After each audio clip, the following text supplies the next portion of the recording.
Hi ಎಲ್ರಿಗೂ ನಮಸ್ಕಾರ. ನಾನು ನಿಮ್ಮ ಪ್ರೀತಿಯ Gururaj Gowda. Raju with wonders YouTube ಚಾನೆಲ್ಗೆ ಹಾರ್ದಿಕ ಸ್ವಾಗತ.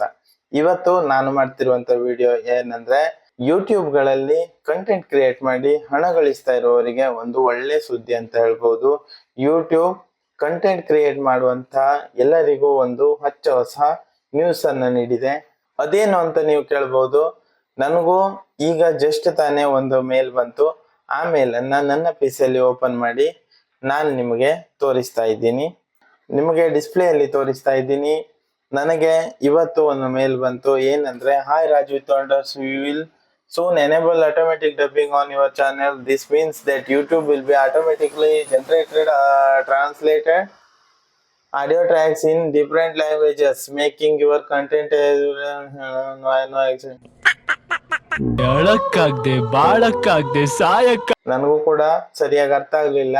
ಆದ್ರೆ ಅರ್ಥ ಮಾಡ್ಕೊಂಡು ನಿಮ್ಗೆ ಹೇಳ್ಬೇಕು ಅಂದ್ರೆ, ನನಗ ಅರ್ಥ ಆಗಿರೋ ಪ್ರಕಾರ ನಾವು ಯೂಟ್ಯೂಬ್ ಅಲ್ಲಿ ಒಂದು ಮೇನ್ ಲ್ಯಾಂಗ್ವೇಜ್ ಅಲ್ಲಿ ಮಾತನಾಡ್ತಾ ಇದ್ದೀವಿ ಅಂದ್ರೆ ಅದನ್ನ ಮೂವಿ ತರ ಡಬ್ ಮಾಡೋ ಅವಶ್ಯಕತೆ ಇಲ್ಲ.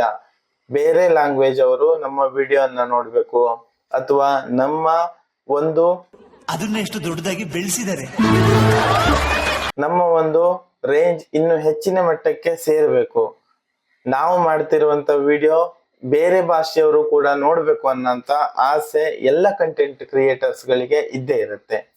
ಆಗ ಏನ್ ಮಾಡ್ಬೇಕು ಅಂದ್ರೆ, ನಮ್ಮ ಭಾಷೆ ಇನ್ನೂ ಬೇರೆಯವರಿಗೆ ತಲುಪಬೇಕು. ಬೇರೆ ಬೇರೆ ಭಾಷೆಯಲ್ಲಿ ತಲುಪಬೇಕು ಅಂದ್ರೆ ಸಿನಿಮಾಗಳಲ್ಲಿ ನೋಡ್ತಾ ಇರ್ತೀವಿ ನಾವು, ಬೇರೆ ಬೇರೆ ಭಾಷೆಗಳಿಗೆ ಒಂದು ಭಾಷೆಯನ್ನ ಡಬ್ ಮಾಡ್ತಾರೆ. ಈಗ ನನ್ನ ಮಾತೃ ಭಾಷೆ ಕನ್ನಡ. ನನ್ನ ಭಾಷೆಯನ್ನ ಇನ್ನು ಹೆಚ್ಚಿನ ಜನರು ನೋಡ್ಬೇಕು ಅಂದ್ರೆ ನಾನು ಬೇರೆ ಬೇರೆ ಭಾಷೆಯಲ್ಲಿ ಡಬ್ ಮಾಡಬೇಕು. ಈಗ ಯೂಟ್ಯೂಬ್ ಹೇಳೋದು, ನಮ್ಮ ಭಾಷೆಯಲ್ಲಿ ನಾವು ವಿಡಿಯೋ ಮಾಡಿದ್ರು ಕೂಡ ಬೇರೆ ಬೇರೆ ಭಾಷೆಗಳಲ್ಲಿ ಆಟೋಮೆಟಿಕ್ ಆಗಿ ಡಬ್ ಆಗತ್ತೆ ನಮ್ಮ ವಿಡಿಯೋ. ಇದರಿಂದ ಯೂಟ್ಯೂಬ್ ಅಲ್ಲಿ ಶಾರ್ಟ್ ಮೂವಿಯನ್ನ ಮಾಡ್ತಿರುವಂತವ್ರಿಗಂತೂ ಸೂಪರ್ ಅಂತ ಹೇಳ್ಬೋದು.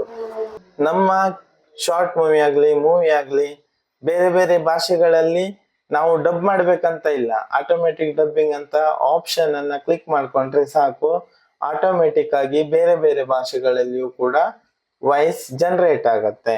ಇದು ನಮಗೆ ಯೂಟ್ಯೂಬ್ ಮಾಡಿಕೊಟ್ಟಂತ ಬೆಸ್ಟ್ ಒಂದು ಆಪ್ಷನ್ ಅಂತ ಹೇಳ್ಬೋದು. ಅಷ್ಟೇ. ಎಲ್ಲಾ ರೀತಿಯ ಕಂಟೆಂಟ್ ಕ್ರಿಯೇಟರ್ಸ್ ಗಳಿಗೂ ಇದೊಂದು ಬೆಸ್ಟ್ ನ್ಯೂಸ್ ಅಂತ ಹೇಳ್ಬಹುದು. ನಾನ್ ತಿಳ್ಕೊಂಡಿರೋ ಪ್ರಕಾರ ಇವ್ರು ಕೊಟ್ಟಿರೋ ಆಪ್ಷನ್ ಅಲ್ಲಿ ಇಲ್ಲಿ ನೋಡಬಹುದು, effective today you can turn off automatic dubbing for your entire channel. ಏನು ಅರ್ಥವೇ ಆಗ್ತಿಲ್ವೇ ಈ ಕೇಸು? ಯಾವ ಬೋಳಿ ಮಗನಿಗೆ ಅರ್ಥವಾಗುತ್ತದೆ? ಇಲ್ಲಿ ಕೊಟ್ಟಿರೋ ಪ್ರಕಾರ ನಾವು ಕೆಲವೊಂದು ಸೆಟ್ಟಿಂಗ್ ಗಳನ್ನ ಆನ್ ಮಾಡ್ಕೊಳ್ಬೇಕು. ಅದರಿಂದ ನಾವು ಮುಂದೆ ಮಾಡುವಂತ ವಿಡಿಯೋಗಳನ್ನ ಅಪ್ಲೋಡ್ ಮಾಡುವಾಗ ನಾವು ಡಬ್ಬಿಂಗ್ ಮಾಡ್ಬೇಕಾ ಬೇಡವಾ ಅಂತ ತಿಳ್ಕೊಬಹುದು. ನಾನೀಗ ನಿಮಗೆ ನನ್ನ ಯೂಟ್ಯೂಬ್ YT ಸ್ಟುಡಿಯೋನ ಆನ್ ಮಾಡ್ಕೊಂಡಿದ್ದೀನಿ. ಮೊಬೈಲ್ ಅಲ್ಲಿ ಯೂಸ್ ಮಾಡ್ತಾ ಇರುವವರು ದಯವಿಟ್ಟು ಕ್ರೋಮ್ ಅಲ್ಲಿ YT ಸ್ಟುಡಿಯೋ ಅಂತ ಕ್ಲಿಕ್ ಮಾಡಿ ಅದರಲ್ಲಿ ನೀವು ಡೆಸ್ಕ್ಟಾಪ್ ಸೈಟ್ ಅನ್ನ ಕ್ಲಿಕ್ ಮಾಡ್ಕೊಳ್ಳಿ. ನೀವು ಡೆಸ್ಕ್ಟಾಪ್ ಸೈಟ್ ಅನ್ನ ಕ್ಲಿಕ್ ಮಾಡ್ಕೊಂಡ್ರೆ ನನ್ನ ಒಂದು PC-ಯಲ್ಲಿ ಯಾವ ರೀತಿ ತೋರಿಸ್ತಾ ಇದ್ದೀನೋ ಅದೇ ರೀತಿ ನಿಮ್ಮ ಮೊಬೈಲ್ ಅಲ್ಲಿಯೂ ಕೂಡ ಓಪನ್ ಆಗುತ್ತೆ. ಈಗ ನಾನು ಸೆಟ್ಟಿಂಗ್ ಅನ್ನು ಆನ್ ಮಾಡ್ಕೊತಿದ್ದೀನಿ. ಆನ್ ಮಾಡ್ಕೊಂಡು ಇಲ್ಲಿ ಮೂರನೇ ಒಂದು ಆಪ್ಷನ್ ಅಪ್ಲೋಡ್ ಡಿಫಾಲ್ಟ್ಸ್ ಅಂತ ಇದೆ. ಇಲ್ಲಿ ಫಸ್ಟ್ ಅಲ್ಲಿ ಬೇಸಿಕ್ ಇನ್ಫೋ ಇರುತ್ತೆ, ಹಾಗೆ ಎರಡನೇದು ಅಡ್ವಾನ್ಸ್ಡ್ ಸೆಟ್ಟಿಂಗ್ ಅಂತ ಇರುತ್ತೆ. ಅವರು ಮೇಲಲ್ಲಿ ಕೊಟ್ಟಿರೋ ಪ್ರಕಾರ ಅಡ್ವಾನ್ಸ್ಡ್ ಸೆಟ್ಟಿಂಗ್ ಅಲ್ಲಿ ಓಪನ್ ಮಾಡಬೇಕು. ಇಲ್ಲಿ ಆಟೋಮೆಟಿಕ್ ಚಾಪ್ಟರ್ಸ್ ಅಂತ ಇದೆ, ಇದು ಮೊದಲಿಂದ ಕೂಡ ಇದೆ ಈ ಆಪ್ಷನ್. ಹಾಗೆ ಕೆಳಗಡೆ ನೋಡಿದ್ರೆ ಆಟೋಮೆಟಿಕ್ ಡಬ್ಬಿಂಗ್ ಅಂತ ಇದೆ, ಅದರಲ್ಲಿ ಅಲೋ ಆಟೋಮೆಟಿಕ್ ಡಬ್ಬಿಂಗ್ ಅಂತ ಇದೆ. ಇನ್ನೊಂದು manually review dubs before publishing. ನಿಮಗೆ ಪಬ್ಲಿಷ್ಡ್ ಆಗೋದಕ್ಕಿಂತ ಮೊದಲು ವಿಡಿಯೋನ ಮ್ಯಾನ್ಯುಯಲಿ ನೀವು ಡಬ್ ಮಾಡ್ಕೊಳ್ಬಹುದು. ಆಮೇಲೆ ಇಲ್ಲಿ review dubs in all languages ಅಂತ ಇದೆ. ಅದನ್ನ ನೀವು ರಿವ್ಯೂ ಡಬ್ಸ್ ಇನ್ ಎಕ್ಸ್ಪೆರಿಮೆಂಟಲ್ ಲ್ಯಾಂಗ್ವೇಜಸ್ ಅಂದ್ರೆ ನಿಮಗೆ ಯಾವ್ದಕ್ಕೆ ಆಯ್ಕೆ ಬೇಕೋ ಅದಕ್ಕೆ ಡಬ್ ಮಾಡೋದಕ್ಕೆ ನೀವು ವಿಡಿಯೋನ ಅಪ್ಲೋಡ್ ಮಾಡೋ ಟೈಮಲ್ಲಿ ಸೆಟ್ಟಿಂಗ್ ಮಾಡ್ಕೊಳ್ಬಹುದು. ಇದು ಒಂದು ಒಳ್ಳೆ ಇನ್ಫಾರ್ಮೇಶನ್ ಕಂಟೆಂಟ್ ಕ್ರಿಯೇಟರ್ಸ್ ಗಳಿಗೆ, ಶಾರ್ಟ್ ಮೂವಿ ಮೇಕರ್ಸ್ಗೆಲ್ಲ ಬೆಸ್ಟ್ ಆಪ್ಷನ್ ಅಂತ ಹೇಳ್ಬೋದು. ಹಾಗೆ ನನಗೂ ಕೂಡ ಈ ಒಂದು ಆಪ್ಷನ್ ಅನ್ನ ಚೂಸ್ ಮಾಡ್ಕೊಳ್ತೀನಿ.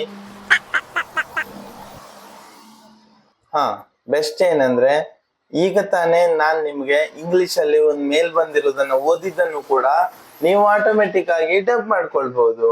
ಇದಕ್ಕಿಂತ ಗುಡ್ ನ್ಯೂಸ್ ಇನ್ನು ಮತ್ತೆ ಕಂಟೆಂಟ್ ಕ್ರಿಯೇಟರ್ಸ್ಗೆ ಬೇರೆ ಇಲ್ಲ ಅಂತ ಅನ್ಸುತ್ತೆ. ನೀವು ಹೊಸ ಹೊಸ ವಿಡಿಯೋಗಳನ್ನ ಮಾಡಿ ಹೊಸ ಹೊಸ ರೀತಿಯಲ್ಲಿ ಜನರಿಗೆ ಅದನ್ನ ತಲುಪಿಸಿ, ಹಾಗೆ ನಿಮ್ಮ ವ್ಯಾಪ್ತಿ ಇನ್ನು ಹೆಚ್ಚಾಗಲಿ ಅಂತ ಬೇಡಿಕೊಳ್ಳುತ್ತಾ ನನ್ನ ವಿಡಿಯೋ ನೋಡಿದ್ದಕ್ಕಾಗಿ ಧನ್ಯವಾದವನ್ನ ತಿಳಿಸ್ತಾ ನನ್ನ ಚಾನೆಲ್ ಅನ್ನ ಸಬ್ಸ್ಕ್ರೈಬ್ ಮಾಡಿ, ಶೇರ್ ಮಾಡಿ ಹಾಗೂ ಪಕ್ಕದಲ್ಲಿ ಇರುವಂತ ಬೆಲ್ ಬಟನ್ ಅನ್ನ ಕ್ಲಿಕ್ ಮಾಡುತ್ತಾ ಸಪೋರ್ಟ್ ಮಾಡಿ ಅಂತ ಎಲ್ರಿಗೂ ಬೇಡಿಕೊಳ್ತಾ ನನ್ನ ವಿಡಿಯೋನ ಮುಗಿಸ್ತಾ ಇದ್ದೀನಿ. ಧನ್ಯವಾದಗಳು.